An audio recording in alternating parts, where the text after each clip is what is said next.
Thamarassery കട്ടിപ്പാറയിലെ fresh cut അറവ് മാലിന്യ സംസ്കരണ കേന്ദ്രവുമായി ബന്ധപ്പെട്ട വിഷയത്തിൽ ഇന്ന് സർവകക്ഷി യോഗം.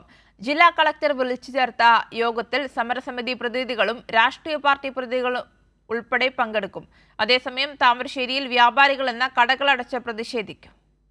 അമ്പായത്തോടിലെ ഫ്രഷ് കട്ട് അറവ് മാലിന്യ സംസ്കരണ കേന്ദ്രത്തിലെ പ്രശ്നങ്ങൾ പരിഹരിക്കാനാണ് ജില്ലാ കളക്ടർ സർവകക്ഷി യോഗം വിളിച്ചത്. CPIM ഉൾപ്പെടെ വിവിധ രാഷ്ട്രീയ കക്ഷി പ്രതിനിധികളും സമരസമിതി പ്രതിനിധികളും യോഗത്തിൽ പങ്കെടുക്കും. ഫ്രഷ് കട്ട് സംഘർഷത്തിൽ ഇതുവരെ 10 പേരാണ് അറസ്റ്റിലായത്. ഫാക്ടറിക്ക് മുൻപിൽ പുറത്തുനിന്ന് ആളുകൾ എത്തിയിട്ടുണ്ട് എന്ന കാര്യം സമരസമിതിയും അംഗീകരിക്കുന്നു.